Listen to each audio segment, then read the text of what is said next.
place is Switzerland.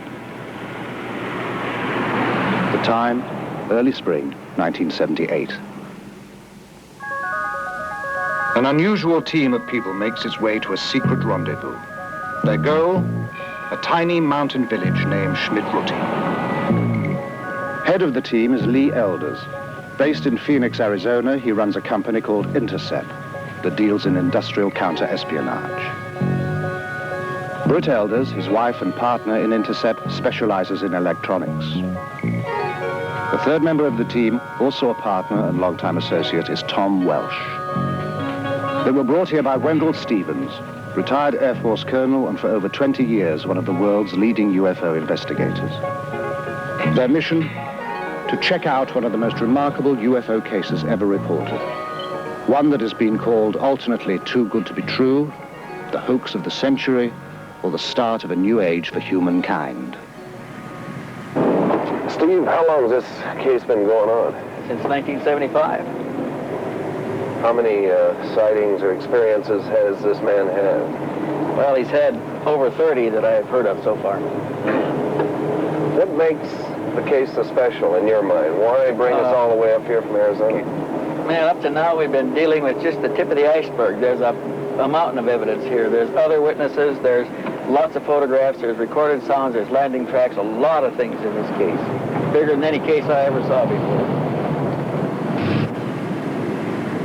How far are we from Zurich? About 35 miles, 35 kilometers, I think. Well, I've never seen so many switchbacks in my life. This is remote. Stevens leads them over a circuitous route, winding through back roads and stopping often along the way. Why all the precautions? Well, I didn't want to tell you this before, but this man's been shot at. Shot at? Yeah, somebody's trying to kill him. Why? I don't know. There's some people are spooked by this whole thing, and he's being threatened. That's terrible. Thus begins what was to become a 5-year investigation. Before it is over, they will be embroiled in controversy and forced to use every resource at their command. Hi, Mr. Stevens. Hi, Billy. Nice to see you here again. Yeah. I brought my friend's been telling you about. This is Britt Elders. Hi. Good to meet you. Lee Elders. His name is Edward Meier. Mr. Meier. He is called Billy, an old nickname that sprang from his fondness for heroes of the American West. Buffalo Bill, Wild Bill, and Billy the Kid. He is a farmer. He claims he has been in contact with beings from another world. Thank you. He also claims to have proof of these contacts. Mr. Meier, when did the experiences begin? The contact begins on January 28, 1975 in Hinwil. Mm-hmm. How did it happen? What made you go outside into the forest? I got something like a very nice voice in my head. I heard something to leave the house, to go out and to take a photo camera with me. So I left my house, and then when I was far upside from the village, I heard a singing noise in the sky. And when I was looking up there, I have seen a disc. This disc was flying over the clouds, and then it came to the point where I was staying with my motorcycle. Then slowly it came lower and lower and settled down between the white trees and the forest there behind. Mm-hmm. Meier later photographs the impressions left by the disc's tripod landing gear. The grass has been pressed and swirled in a counterclockwise direction. Even a year later, the grass has not sprung back, but Meier notes that the impressions swarm with insect life. Then I have seen a person who came out of the disc. Person came out? Yeah. And when the person came out of the left side of the trees there, I have seen that it is a woman. Mr. Meier, what did they look like? She looks like a human from this earth. Like you, like I, like human beings from this earth. You call us extraterrestrials, and you attribute to us superhuman powers. But we are like you. We too are still far removed from perfection and must evolve constantly, just like yourselves. After the first words, we turned and was going to the tree here. You walked over here? Yeah. How tall was she, Billy? It's about 1 meter and 70 centimeter. About like that? So a little bit about like my size. Ah. Yeah. And then she sits chest here and I here. Sit down. Ah. And you then sat here and talked to her?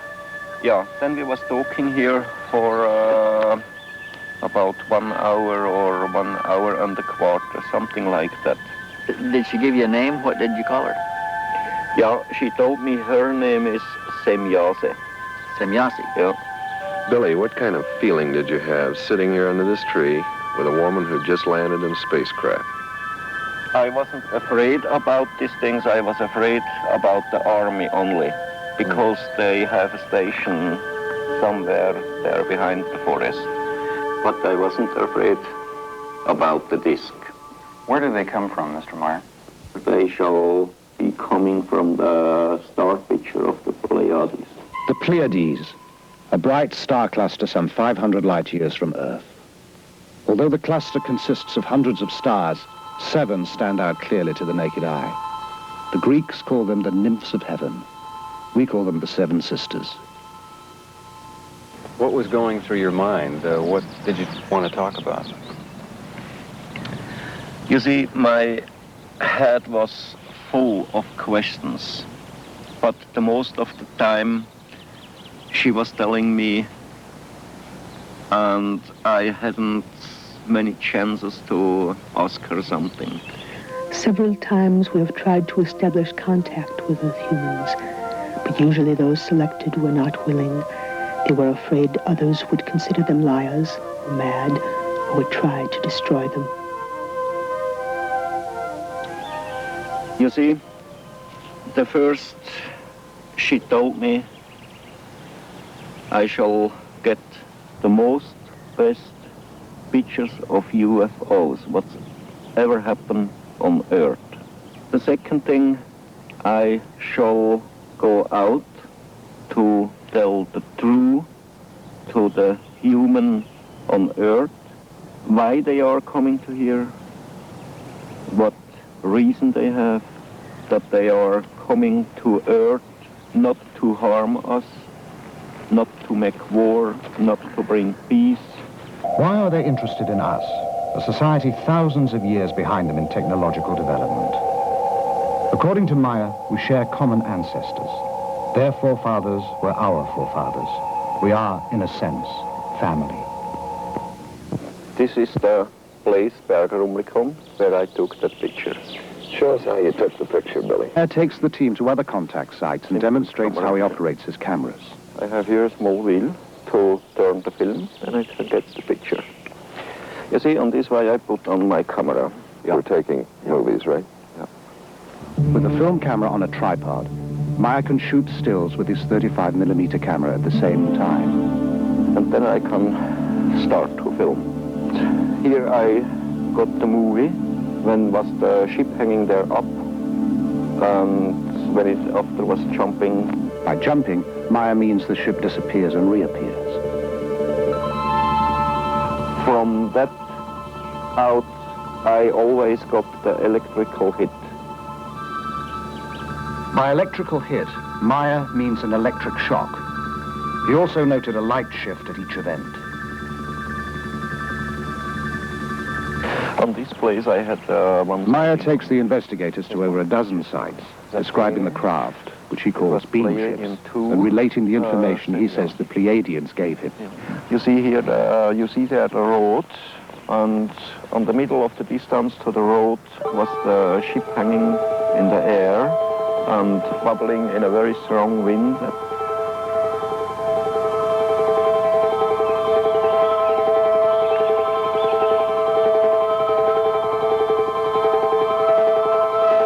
And in the background on the taking cars from Teilingen to Romlikon and from Romlikon to Teilingen. But if somebody has seen something about the ship out of the cars, I don't know. You didn't hear anything after that? No, nothing. No. But there are other witnesses to some of the sightings. Ernst Keller-Müller lives down the mountain from the Meier farm. And what did you see from here, sir? Wat hebben ze gezien? Ik had twee gezichten. We saw the lights and then they disappeared and then they came on again. That's why he noticed it.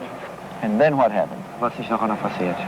Dan had zich dat zo opgelicht, dat had zich dan licht opgezankt, een stukje. The one that had the light going below also went down. Went down to the ground? Not all the way to the ground, but the other ones stayed in the same place and this one went further down. Isn't that the direction of Schmidt-Ruti over there? Yes, that's the direction of Schmidt-Ruti. Have you ever heard of anything going on over there in the Schmidt-Ruti area? A couple of days later he called Schmidt-Ruti to find out. Did you know Mr. Meier at that time? And see dat Herr Meier friend. No. And then behind us the forest, it was a little light. Bernadette Brandt, a computer programmer. So? And it jumps like a ball. Like it bounced? Like a ball. It goes up and down and up and down. When it goes up, no, the same greatness. When it goes up, it was white, and when it goes down, it was red. The nearest thing to a government official in the area is the postman in the village of Schmidt-Ruti. Have you seen any of the photographs yourself? Only 2 or 3. Do you believe them? Yeah. He says he can't imagine how you can take a picture like this. He is the kind of a guy who only believes what he sees himself. Jakob Bertschinger works the farm with Meier. Okay, he saw the light ball going away from here, but then it stood still, that ball of light, and changed direction, came directly towards him with an unbelievable speed. My name is Elsie Moser. I'm living in Niederglatt. I am a school teacher. The first time when I saw it, it was up here. I saw it with about 7 other people. Were you frightened? No, not at all. I was thinking, oh, well, okay, now I have seen one. Guido Moosbrugger is not a neighbor. He lives about 2 hours away in Austria. He heard about the Meier experiences and came to see for himself. Have you ever had any experience with Billy in connection with these things that are going on here? Yes, I have seen a few demonstrations myself, especially at night, and was present at the landing site doing one landing, and I saw other things. A lot of things happened in those 6 years. You have seen things with your own eyes. Did you ever photograph anything? I was allowed 2 times to photograph at night. As we sat inside the car, we saw all of a sudden to the north, above the meadow, out of nowhere, a fire-red disc, about as large as a headlight. And then what happened? And then it suddenly disappeared. Then there was a short pause, after which, at the same place again, appeared all of a sudden a silvery white ball. Then there was another pause, and then the same ball appeared again. It flew toward us, got larger and larger, then shrunk, collapsed, and then, like magic, it was gone. And best of all, it looked like a shower of sparks. In all, over 30 other witnesses corroborate Meier's testimony. The contacts continue at a furious pace, sometimes 2 or 3 a week. Meier claims to have had over 130 meetings. He has taken hundreds of photographs and has over 3,000 pages of notes. For a long time, we've had an urge to contact someone who sincerely wants to be helpful in our mission. Here and there, we open such contacts with inhabitants of different worlds, but only when they have developed enough to become rational, thinking beings. Then we prepare them for the thought that they are not the only rational, thinking beings in the universe. Poppy, how long have you and Billy been married? Now, Yes. And you were married in Greece? Yes. Uh-huh. What did you think when Billy first told you about these experiences? Her English shaky, Poppy reverts to German. Ja. Es war schwierig am Anfang. It was difficult at the beginning. Weil because she never knows anything about this case. Oh, she didn't know? No. When did she find out? She says Billy takes a long time that her tell her something from the UFO. And then how did you feel about it? Unruhig einerseits, weil... And she was thinking why this happened all to me and asking some questions about all this case. And it was very difficult for Bobby. Were there times when you had just had it up to here and you couldn't take any more? She never was thinking to leaving this whole case, but she was crying and fighting against Billy and against the whole case. At one point, Poppy admits, she was so fed up she burned half the photographs. Today the feeling is other because she knows very well about the whole case and things about the Pleiadians, and this is very important for her. Listen here.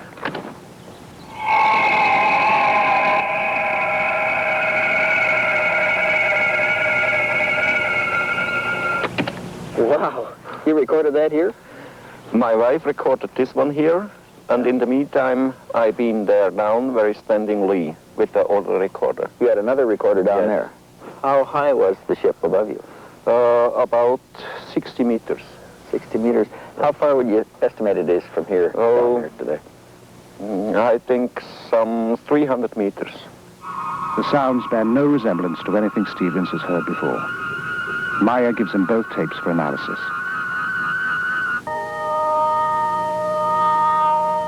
How do they contact you, Billy? How do you know to go out and meet them?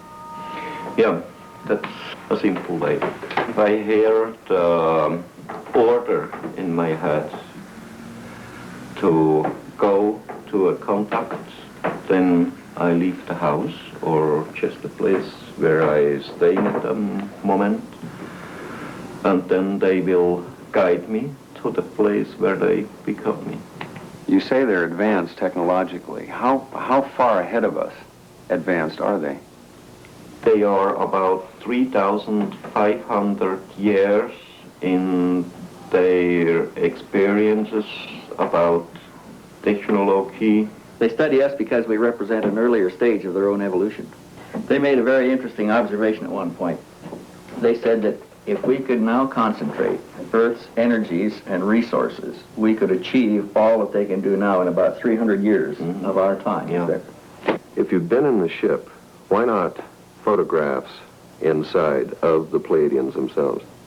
It's impossible to make it because there are powers inside, they always break the film.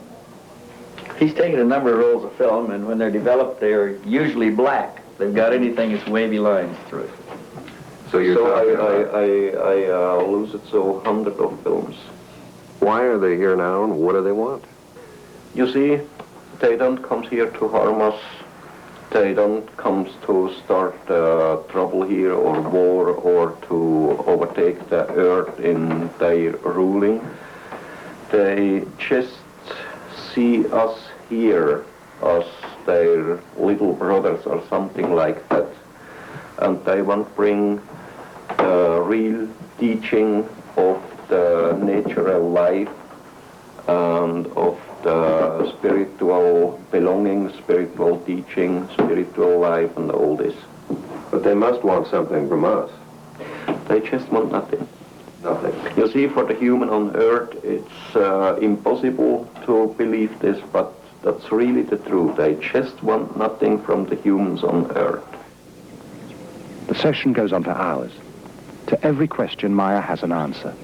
The investigators are unable to shake him or to find flaws in his story.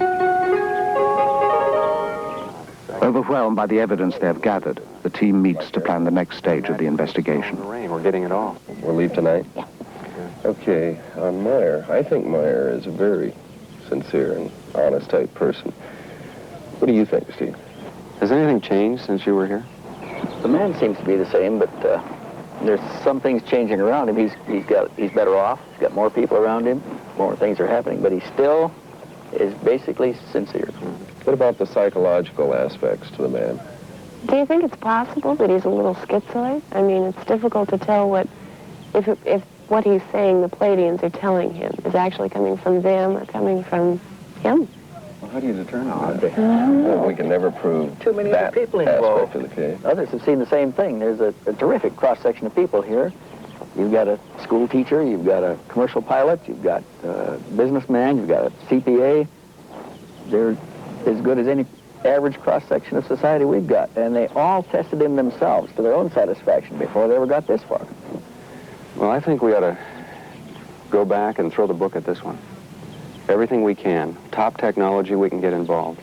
And I think we ought to let the chips fall where we may and just see what we find. We're going to run down and say goodbye to Meier, and we'll tell him goodbye for you. Give him my best. Okay. I'll see you later.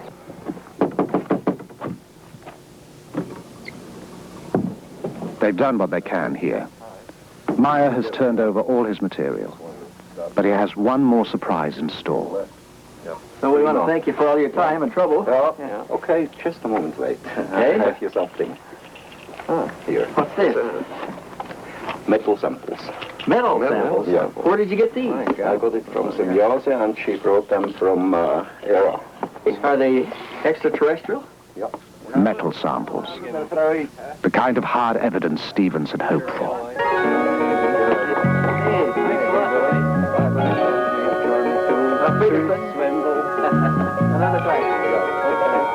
Bye-bye. We got the Vogel tape, yeah? Great. Back in Phoenix, the investigators begin to sort out the mass of material Meier gave them. There are hundreds of photographs, the 8mm films, sound tapes of the Beamships, and the fragments of metal. They know they will have to call in scientists from a variety of fields to help assess the evidence. The task appears monumental. They decide to check the photos first. If these are fake, the rest doesn't matter. Here we have our image. The ground is below. We'll place this on the platen, emulsion side up, in order to focus on the emulsion. The first step involves translating the photographic image into digital information, the language computers can read. We can start this machine from the point which it is at now and scan 500 lines, 500 points per line, at a very small aperture, and watch the result of this scan being placed, digital information, keep in mind, onto a display. All right, over here on our display, we can observe what the densitometer is doing. This microdensitometer is the same one used to help analyze the photos beamed back from space by the U.S. Pioneer mission. And tell it that we want to go 5 microns between each pixel. Then we'll be digitizing a ½ centimeter square, scanning the first lines.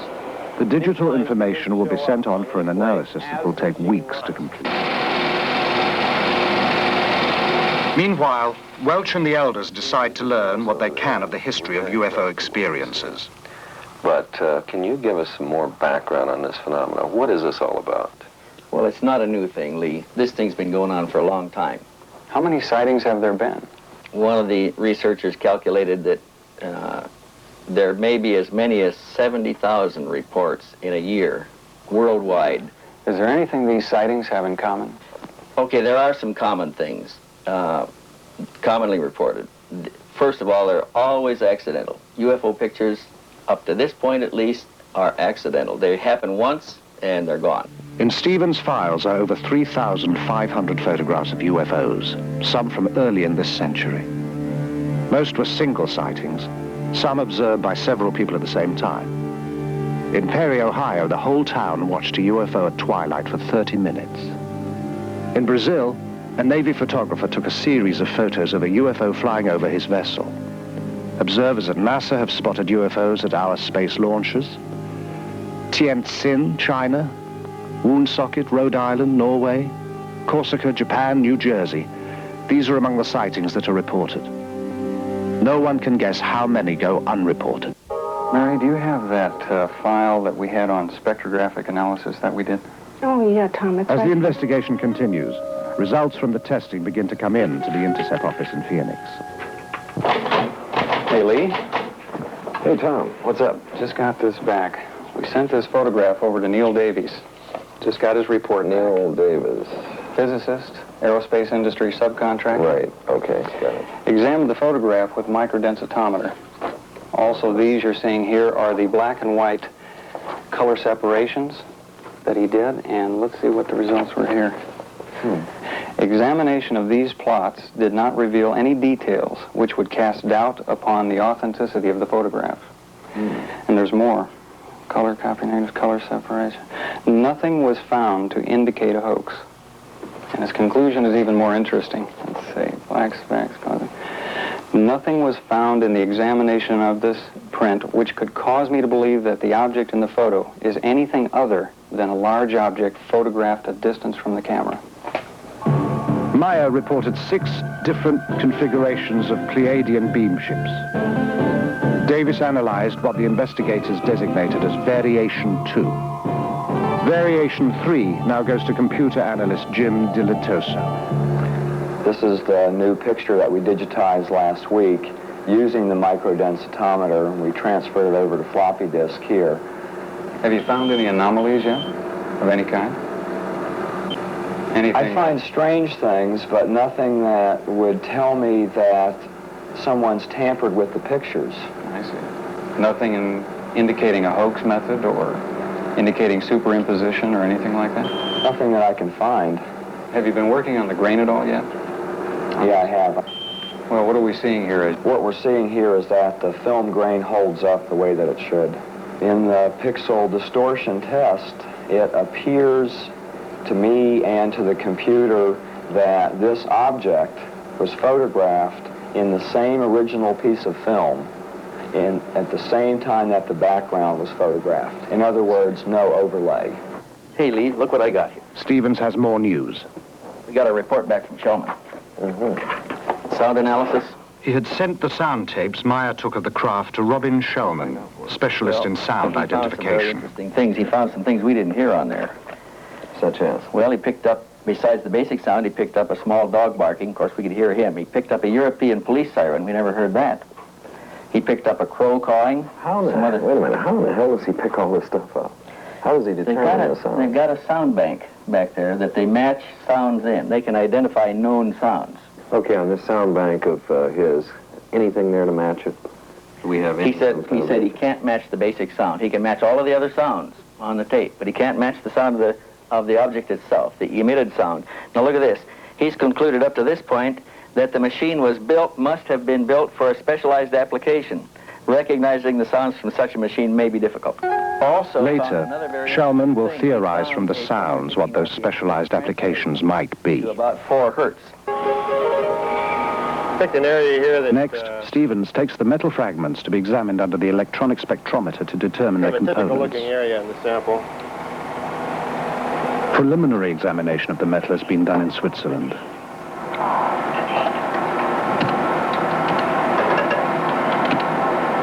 And we've got little marker bars here that we can line up on each peak as they come up. This one indicates we have silver there. Over here, let's see. We've got some copper, small amount of copper. And that's like about all that's in here at the moment. The big band here is silver, though. The big one is silver. Later analysis of other fragments also reveals small amounts of thulium, a rare earth element that is difficult and costly to extract here. This is one of the... Because of the unusual nature of the findings, the fragments are given to chemist Marcel Vogel, an expert in crystalline structures and inventor of many substances used in computer components. The first specimen I looked at is a metal specimen, which I classified as F1. This is the appearance that it looked at, rather golden colored on one side, silvery colored here. We find that, in truth, it is silver and a small amount of copper. We look at it here, this same area here, under polarized light, what is unusual of this small specimen is both highly crystalline nature, and suddenly we come to a metal section as we see here, and it showed a combination of metals that I've not encountered in any normal bit of metallurgy, both crystalline deposits and metal. Now, we, with any technology that I know of, could not achieve this on this Earth's plane. I could not explain the type of material that I have and its discreteness by any known combination of materials. I could not put it together myself as a scientist. It's also a challenge because I showed it to one of my friends who was a metallurgist, and he shook his head. He said, I don't see how it can be put together. And we find that in this area there is evidence of machining, that there are striations which look like the sample has been worked mechanically. It doesn't look like anything that we've made here. At this moment, I would feel very much inclined to accept what was given to me as being true. Computer analyst Jim Della has some new findings to show Welsh. Let's go back and look at this picture again and get some information about the edges. I've discovered this interesting program for measuring the edges of things and comparing it to all the other edges in the pictures. Based on the relationship of those edges? The width of the edges and the properties in the edges. So we're stretching the data in the edges so we can count how many pixels wide it is. And it's very interesting what happens when you stretch them out, because it becomes very clear. Pixels, these little squares, like building blocks, and pretty easy to count. So this one ranges from 5 to 7 pixels wide, this edge. So we have our range here is from 6 to 8. Now what this tells us in looking at all of the edges on the object is, first of all, that it's not a flat piece of plywood hung in the air, or it's not a paste up that was done. It actually has shape to it. And in this case, a very wide range, which has to do with focus. Some of the object is more in focus than other parts of the object, which tells me right off at that point that we're dealing with something of size to it. With all the data they have amassed, the investigators have also come up with a lot of new questions. While they debate the necessity for another trip to Switzerland, a sudden crisis jolts them into a decision. There has been a phone call from Meier. Halfway between Phoenix, where the intercept offices are located, and Tucson, where Stevens lives, a spire of rock rises out of the desert floor. Part of the rim of a long-extinct volcano, Picacho Peak is noted locally as the site where the last battle of the Civil War was fought. It is here that Lee Elders and Stevens meet when necessary, again, far from curious ears. This time, Elders brings a disturbing message, one that will add a new urgency to their work. Hey, Lee, what's up? Hey, Steve, how are you? Good. What's going on? Oh, God, we've got some problems. Problems? Yeah, I just talked to Billy today, and someone tried to kidnap his daughter. What? Nina? Nina, right. God. Billy got there in time. It was two men. They were in a car. They used a knife. They tried to force her into the car. What about Nina? Is she all right? She's fine. No problems. He fired at one of them, and they escaped. No, they haven't identified any of them yet. The police are working on it, as I understand it. This happens to people. We've had it happen before. Other cases. We're going to set up some security measures over there. Get a trail on these people. I agree. We got to do something to take the energy out of this. Yeah, we do. We're going to go back. You want to go? When can we go? Very soon.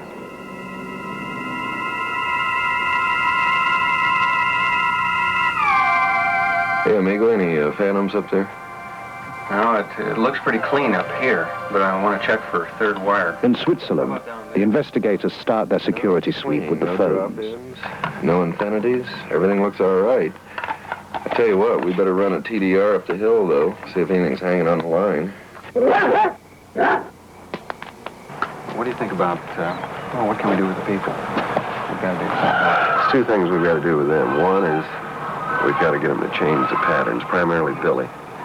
Change their movements, change their patterns. Second thing we've got to do is we'll have to indoctrinate them on security. Probably set up a night watch situation of some kind. Have enough weapons here where they carry weapon, flashlight, walkie-talkie? Carry the whole thing. Patrol the grounds at night. New additions to the farmyard since their last visit include a pair of peacocks whose raucous squawks make them as effective guards as the farm geese. There are new photos, too, and more film. In some, the Beamship hovers by a tree. Meier says they use trees as a kind of magnetic ground. Two or more ships in the same shot are almost unheard of in UFO photos. Meier has dozens of such pictures.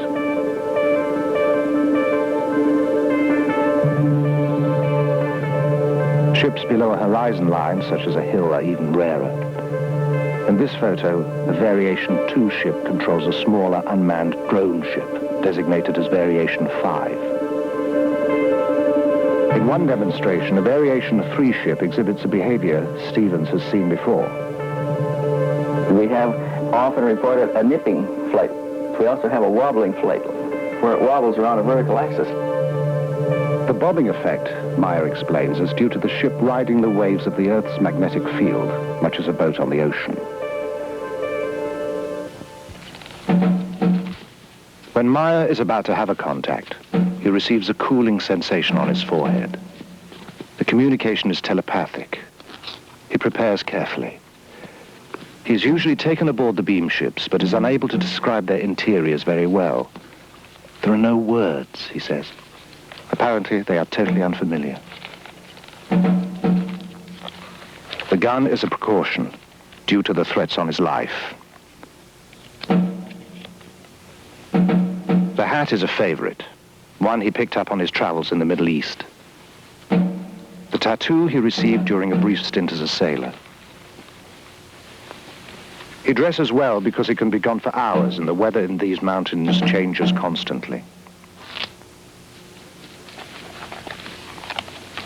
The walkie-talkie is a necessity because he is often left far from where he parked the bike and must call to be picked up.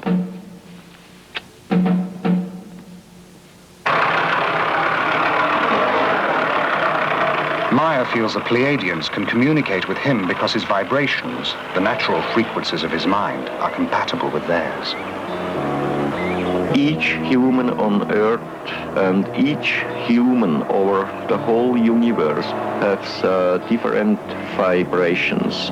The vibrations of human is made out of his thinking, and the vibration themselves, they are something like magnetic electrical waves, and they are turning from human to human, from planet to planet, and over the whole space of the universe.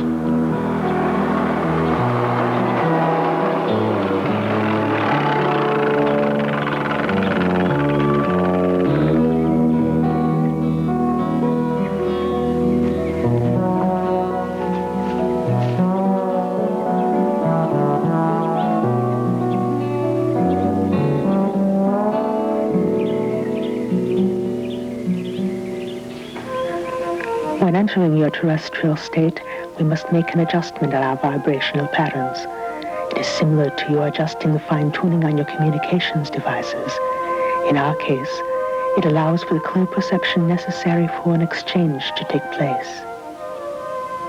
You see, this around this area where I took several rolls of films. And this picture here, I took over there. What size is that ship, Billy? They told me it's 7 meters. One of the most frequent spots for the contacts is Obersadeleg, a wide valley just 10 minutes from the farm at Schmidt-Rutti. In the meantime, Here, Meier took one of his most spectacular series of photographs. Between both roads. And you can see here these lighted trees here. That's there up. And here on the left side, this hill, what's happened there behind. Yeah. And the trees here down, it's that one there. Yeah. Okay, then where did this come in? This picture I took there, if you go left side a little bit, here, if you go down, like this way here. The Beamship stayed in the area for almost 20 minutes, flying slowly, often skimming the treetops, sometimes just hovering in place. And the ship was a little behind them when I took this picture. And just now, the trees are growing up in the last months. They are about 1.5 or 2 meters higher than at that time when I took this picture. Then where did it move? It left that place to the left side. Something like... Yeah. Like this. And then it was moving over there. You see here the small tree, where it's happened there. And this one, that's that there. Did it come across in front of the trees like this? Yes, yes. And you can see there behind, left side of this one, this tree, the higher one there. Yeah. And after this picture, I got the other one to that position there. Further over? Yeah. Wait a minute, I think we got another one in here now. Yeah. The one in between there, right? I had to go back a little bit, there down, and from there I took the picture. That's the tree, there down, what you can see. Yeah. The investigators are impressed by the vastness of the valley, the steep drops and the obvious difficulty of hanging models from anywhere to fake the pictures. The stunning clarity of the pictures and the accessibility of the site gives the investigators the chance to put the photos through another test. Billy, we're using this to measure distance. It's the latest in infrared measuring devices. Yes. It's actually a small computer. It's made by Wild Heerbrugg here in Switzerland. And what we're trying to do here, Lee is up there with the reflector. Yep. And what this will do is send infrared light out and reflect out of that reflector back here. And this will rapidly tell us the distance and will also tell us how much higher or lower he is. That's about where you're standing, right there. That's right, the place, yes. Okay, we'll go to on systems. Yes, we've got 1,262 feet, 0.85. The precise measurements and photos are fed into the computer. The edges of known objects, such as the trees and the hills, are translated into pixels. Since these measurements are known, the number of pixels in the edge of the unknown object, the craft, gives its distance.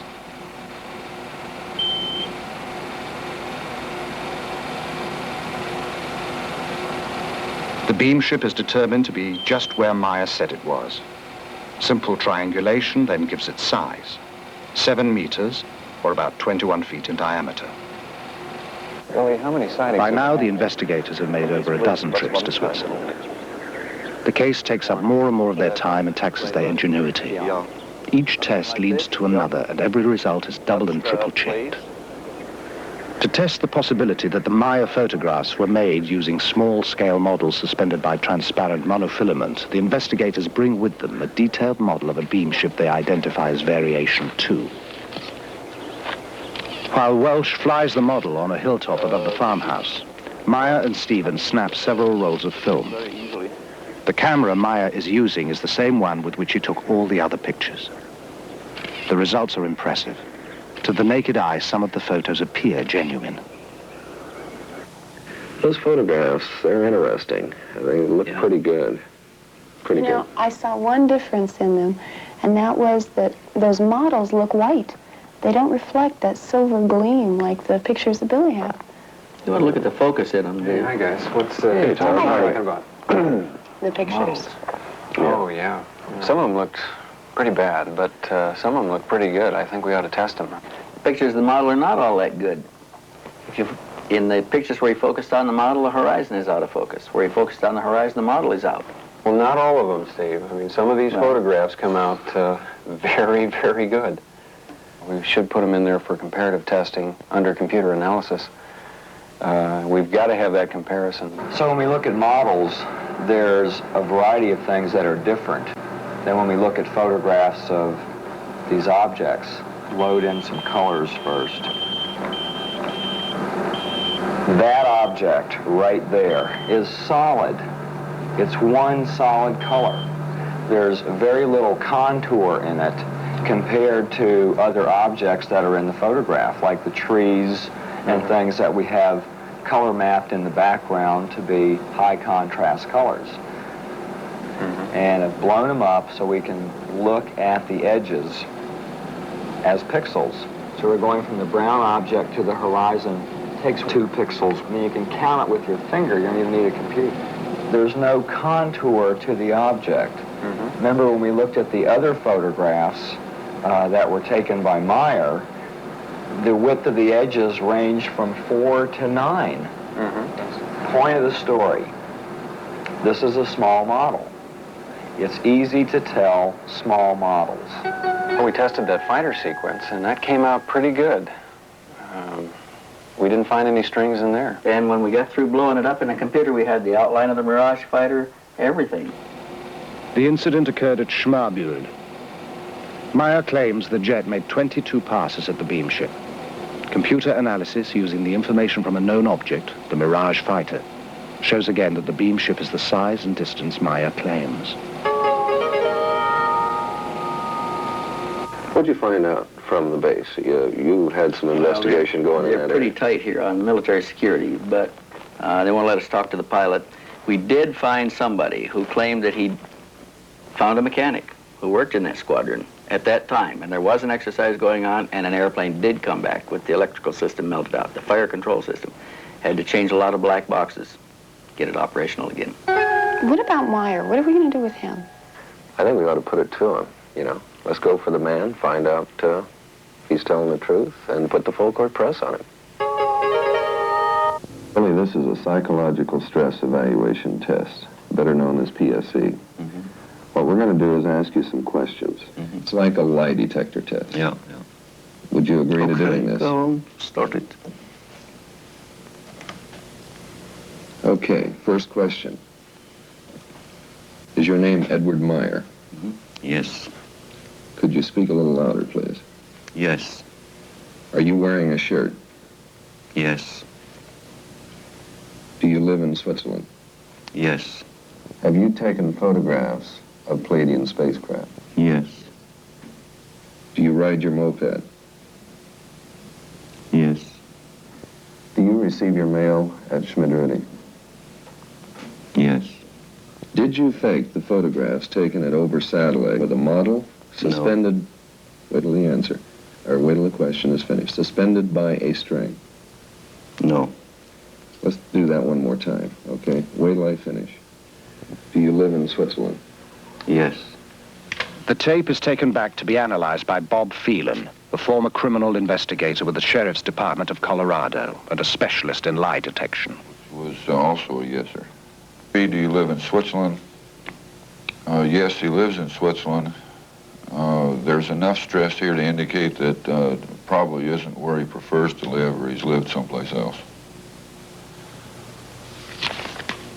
Okay, question 4 was the first relevant question you asked him, is have you taken the photographs of spacecraft?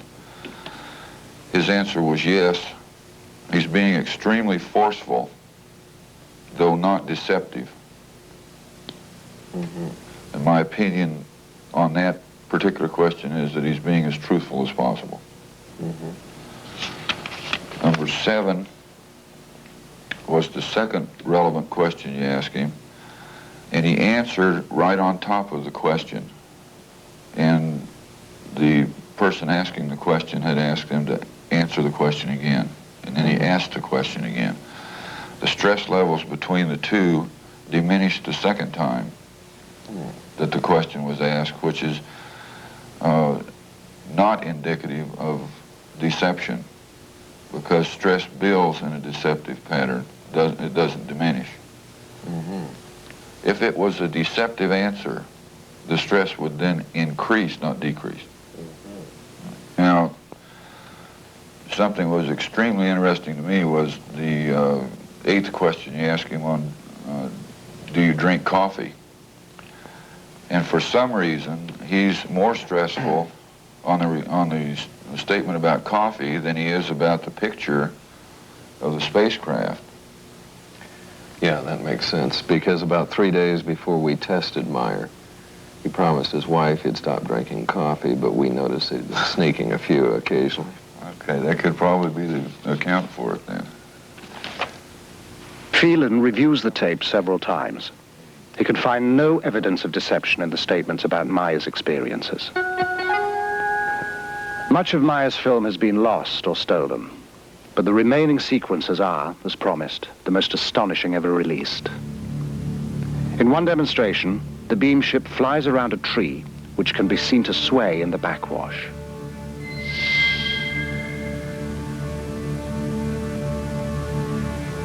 Once again, in slow motion.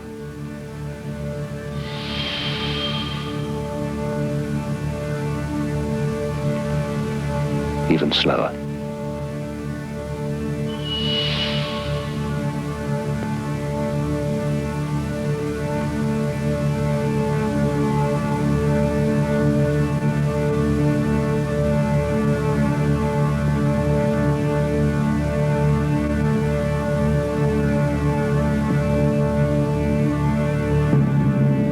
Later, Semyasi brings a new Beamship to pose for Meier's cameras. A variation quite unlike anything he has seen before.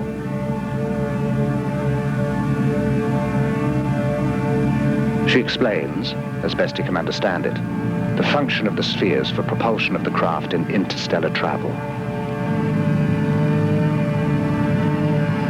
The sound of the new Beamship shows marked differences to the sounds of the other variation craft. Meier tapes these as well. The tapes are taken to electronics consultant Niels Rognerud and sound engineer Steve Ambrose for examination. We have two pieces of equipment. One measures the signal we're listening to in the time domain, the top one here. And the bottom one is measuring the frequency components of the signal. Yeah, what does this mean when they're all together like that? What you have is you have many tones happening at the same time, and right now they're aligned. Now they're disaligning.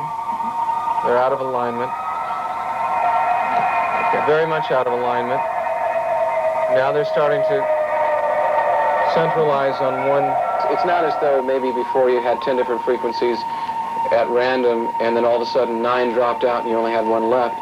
What's happening is the 10 different frequencies are converging on one central frequency, which is, I find, very interesting. This is probably one of the most interesting things about the tape, is that there are...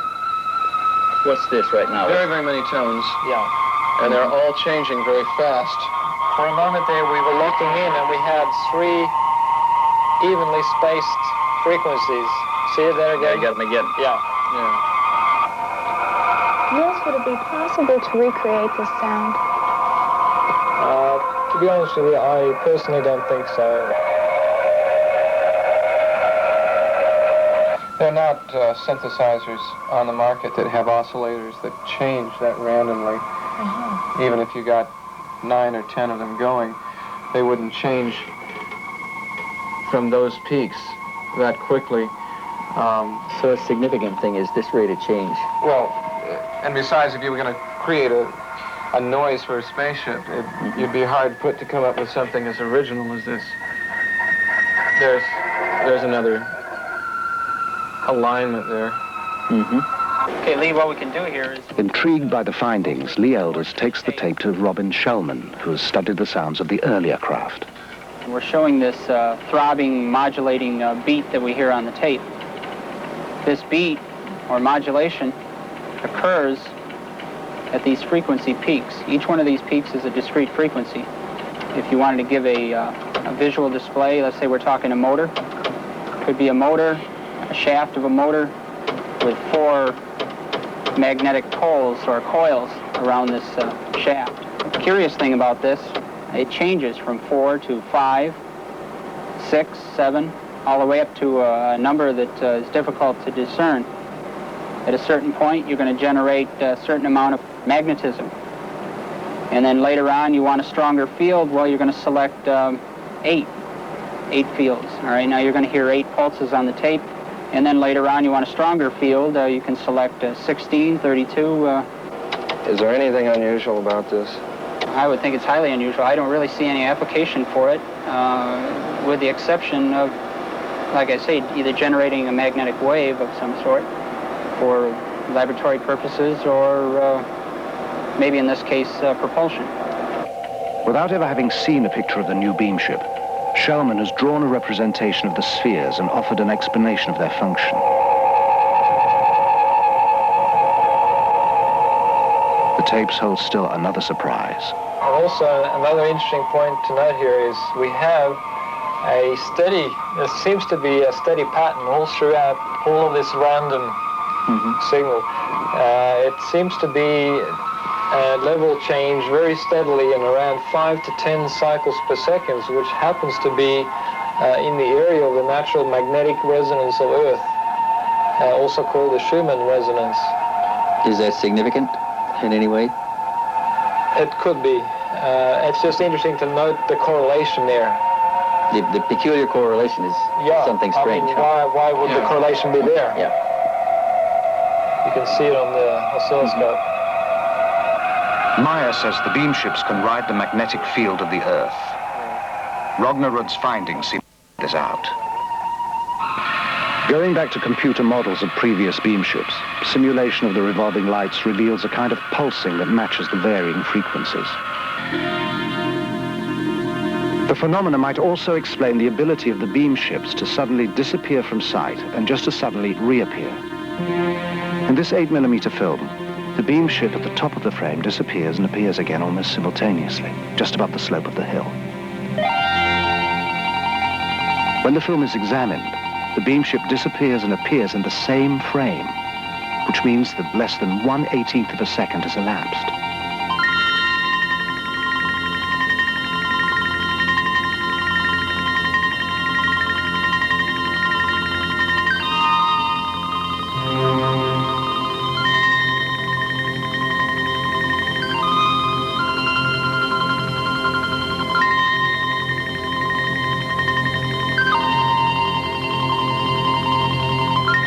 In order to complete their background research, the elders visit Scotland to talk with John McVeigh, a member of the Royal Society of Astronomers, and a published authority on the structure of the universe and the possibility of interstellar travel.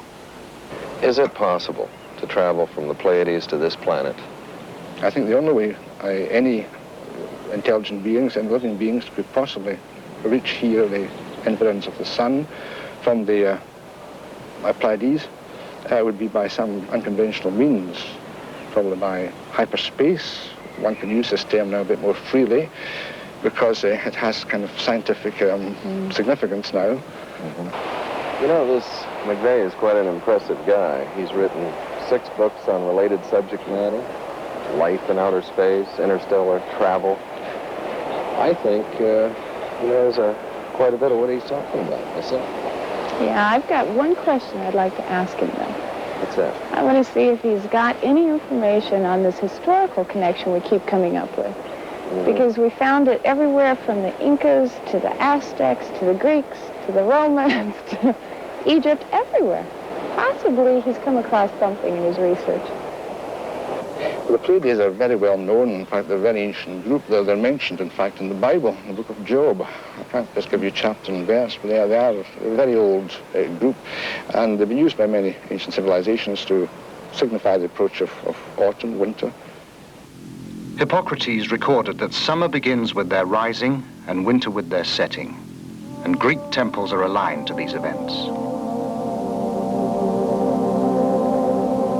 The Great Pyramids of Egypt are also aligned to the Pleiades. To some African nations, they are known as the 7 goddesses. In China, they are called the 7 maidens, and they are the 7 beneficent spirits of the Hindu Vedas. Curiously, in all these separate cultures, they are always referred to in the female. The Pleiadians told Meier they used females for their first contacts because they appeared less aggressive to early man. The Mayans celebrated the moment when the Pleiades reached their zenith as the most important event in their calendar. Pre-Incan peoples believed their gods came down from the Pleiades. And on the mysterious plains of Nazca, Peru, the Thunderbird marks the plaza of the Pleiades.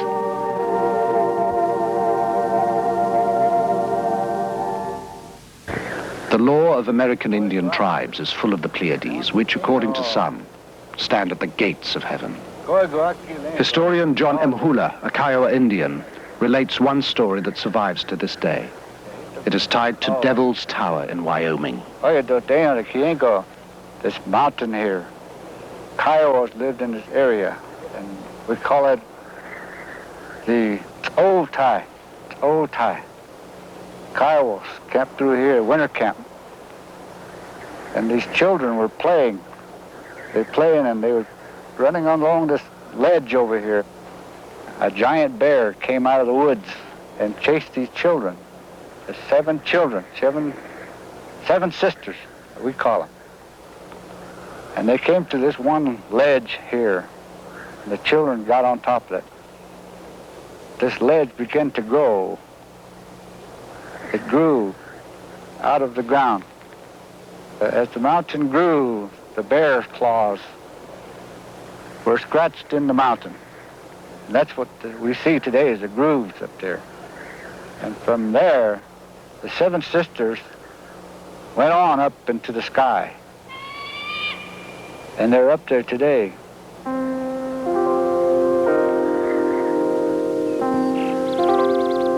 The Pleiadians today, they wasn't created and born on the Pleiadian planets.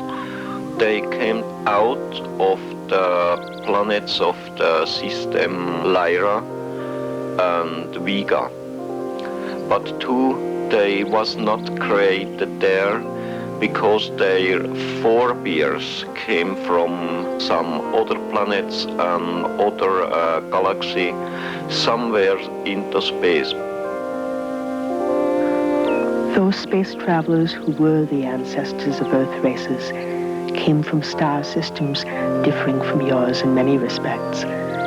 When these ancestors came to your planet too, there were already humans developing here. Since in the universe there exist many different colored peoples, races developed here that were able to adapt to the conditions in different parts of Earth. We can see also we not are the baddest races in the universe.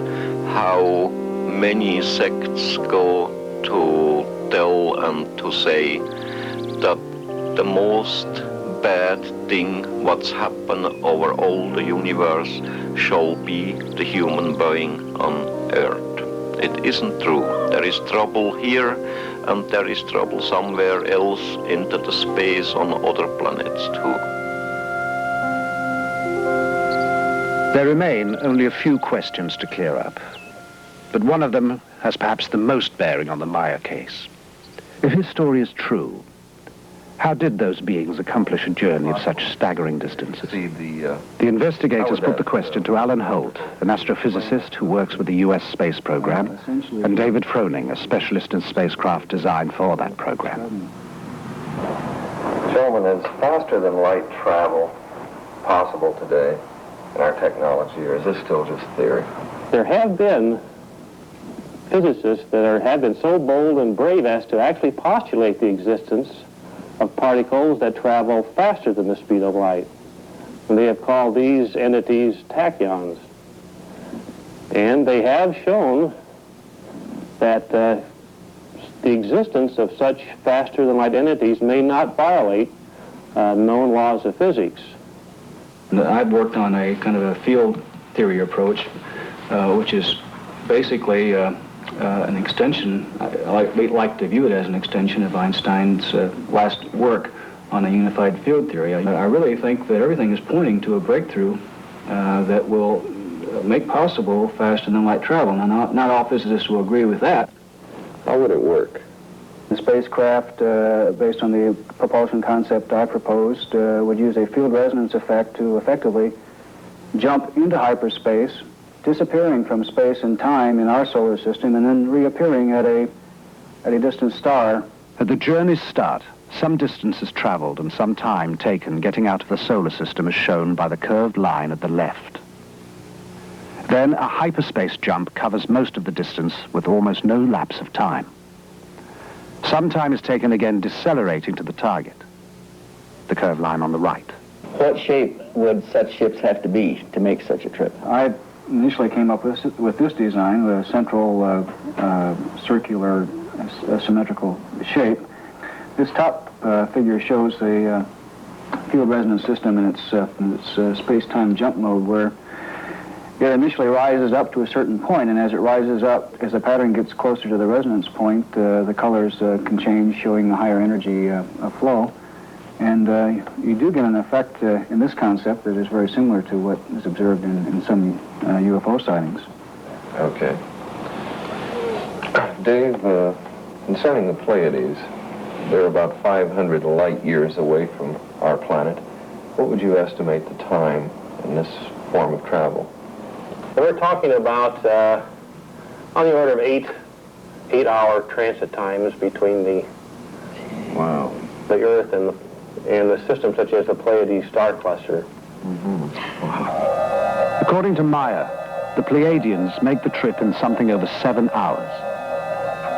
Meier also says that the Pleiadian beamships' use of the magnetic field of the Earth is something our scientists are close to being able to accomplish as well.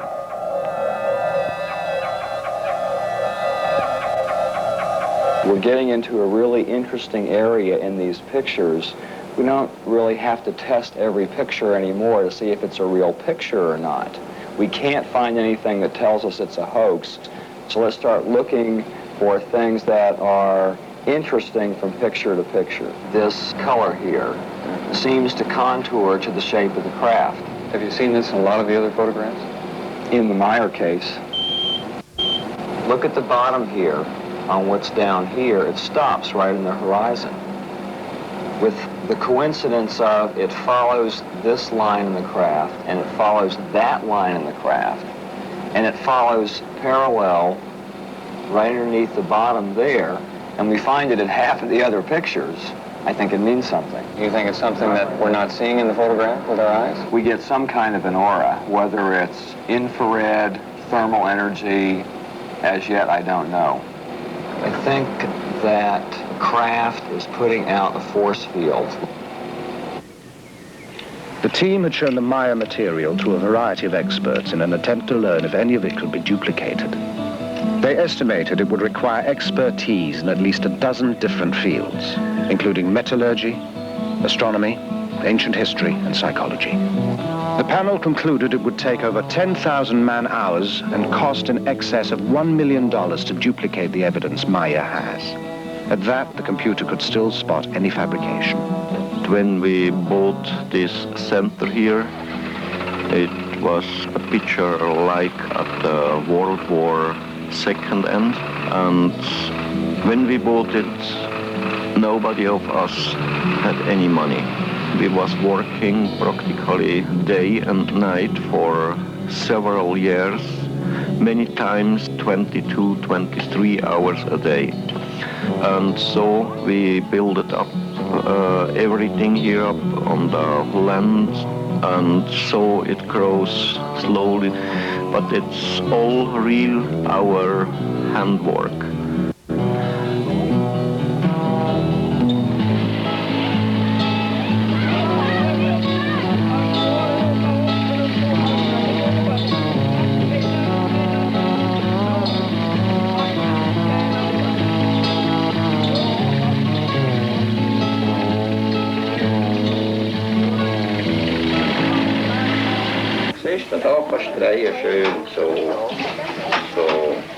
While the contacts continue, life on the farm proceeds at an even more hectic pace. To help free Meier, volunteers take on a lot of the routine work.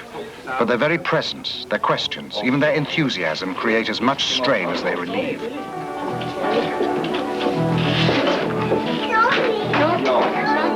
The last 20 or 30 years, there was many people who have seen UFOs. There are many people around the world who likes sensation only.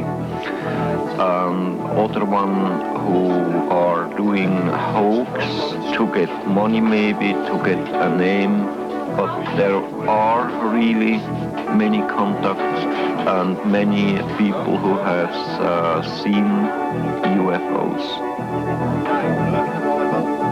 Between his work for the Pleidians and the demand for his attention on the farm, Meier finds little respite.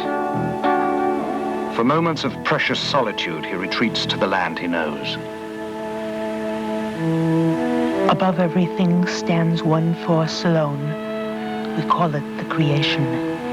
It regulates the laws over all, the life and death of everything in the universe, because it is everything in the universe. Real spirituality comes from the understanding of the laws of nature, the natural working of cause and effect, each contributing to and sharing with all. When you indulge in ritual and ceremony, real spirit pines away until it is gone. A spiritually developed being acknowledges creation in all things, from the largest to the smallest. Following this way, fears and doubts vanish like rain before the sun. The story is by now a sensation in the European press. Every major magazine features Meier and his photos. Television coverage from as far away as Japan spreads the message to a public hungry for even more information. The quiet farm is suddenly a mecca, inundated with visitors eager to meet Meier, see the photos, hear his experiences firsthand. Agapula, come exo. Atema in exo, mi laime auf this.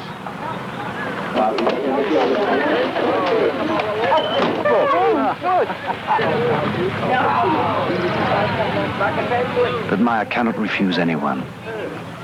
It is the promise he made to Semjase.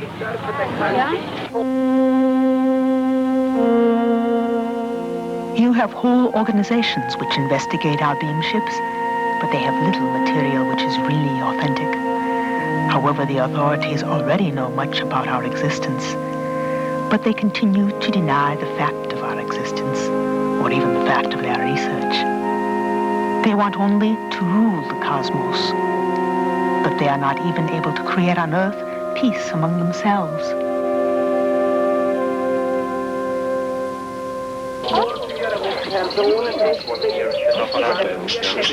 Many of those who come seek answers, assurance, even the promise that someone or something will save us.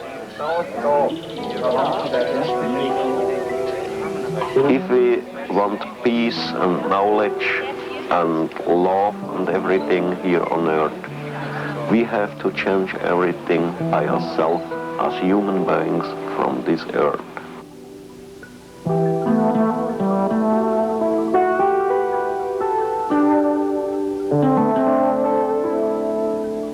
And you are... Despite a severe language barrier on both sides, Britt Elders has grown close to the Meier children. Yes. And Gilgamesh Meier. Yes.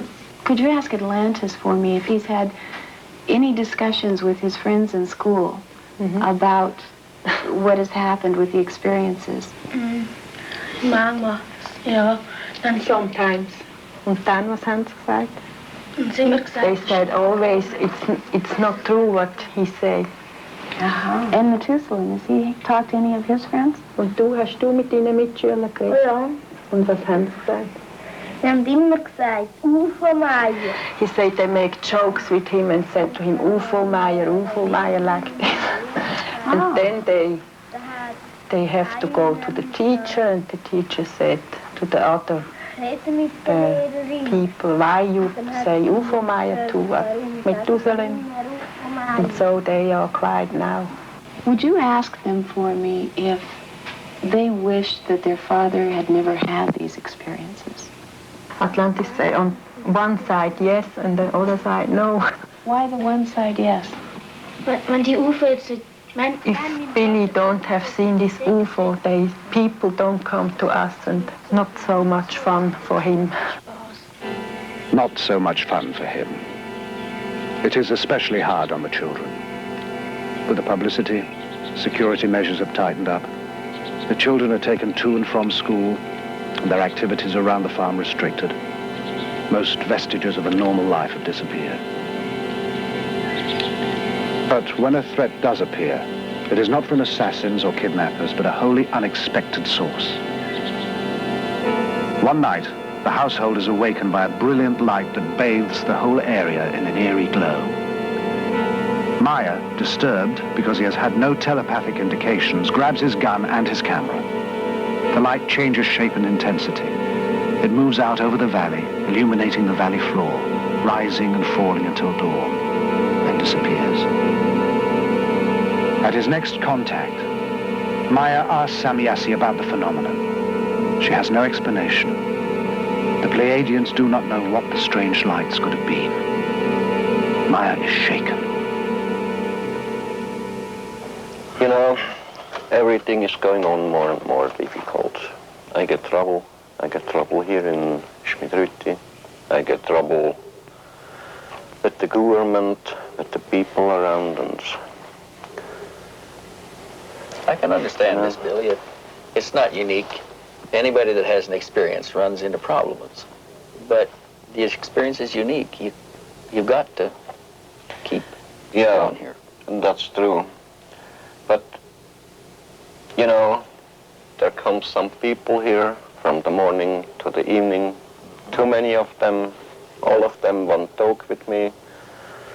I get trouble with them because I say no.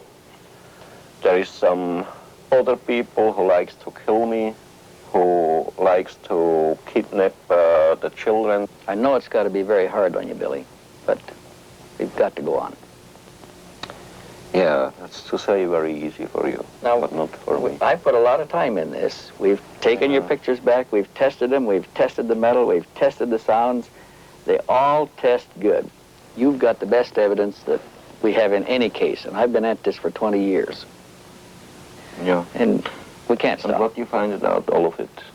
Is it not true, or is it... Well, we're finding evidence that tends to support the case. It looks like it's really happening. Now, you have your own truth, and you know what's happening, but we've got to demonstrate this to ourselves and to the rest of the people.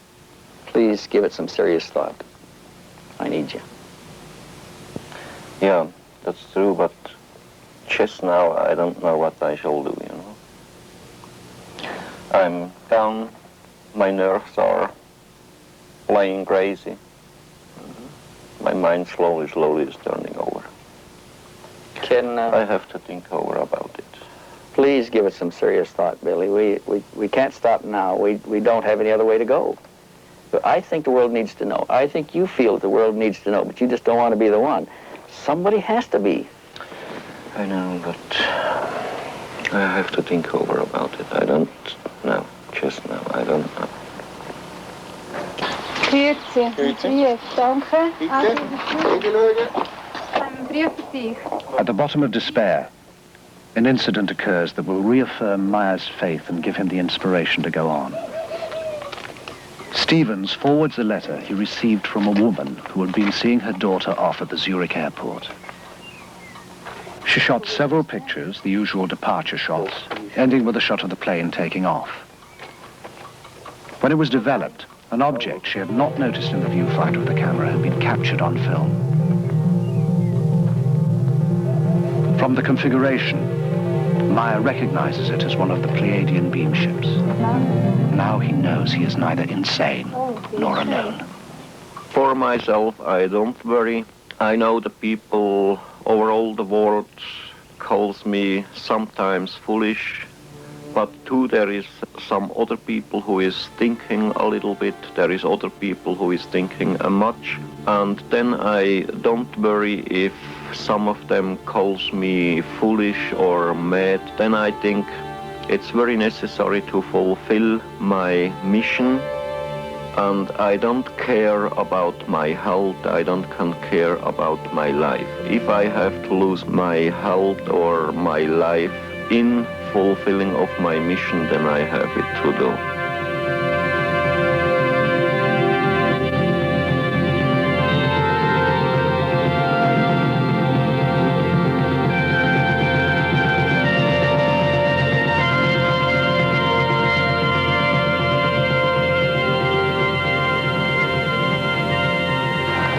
What you thinking, babe?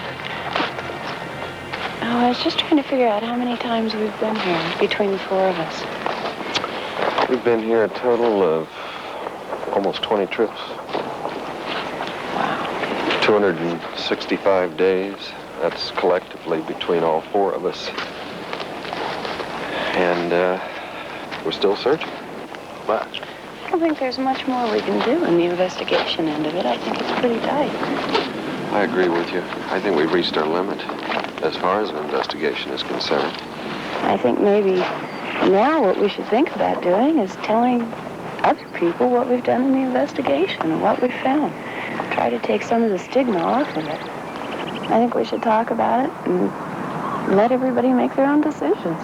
Yeah. Ready to go home? Just about.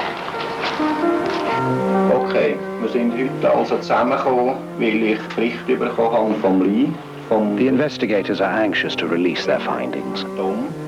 Meier realizes this will expose the group at the farm to even greater pressures. He puts the issue to them, emphasizing that with wider publicity they can expect even further disruptions in their lives. But the others too feel it is time. They will do what they can.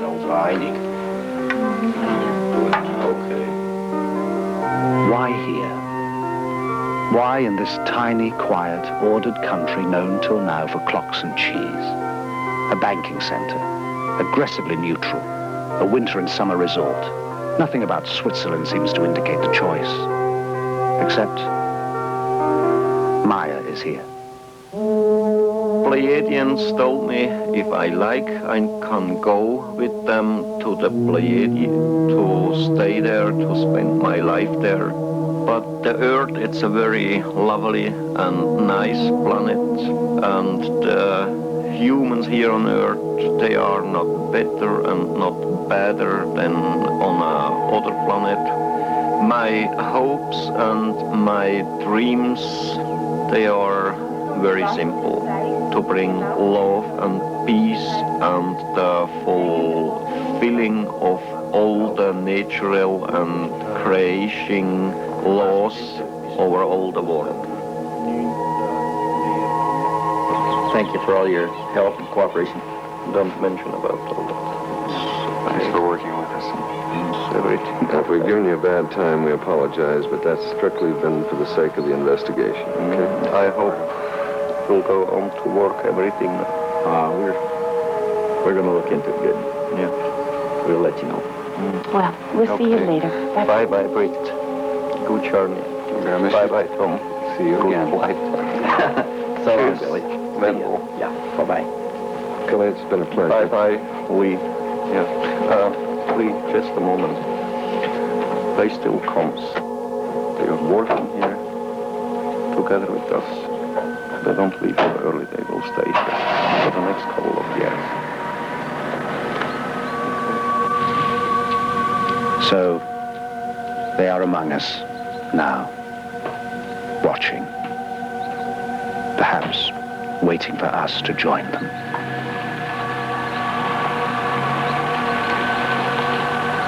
We are not superior beings, nor are we missionaries, but we feel duty-bound to the humans of Earth to tell them the only thing limiting the progress of the Earth human is the Earth human himself.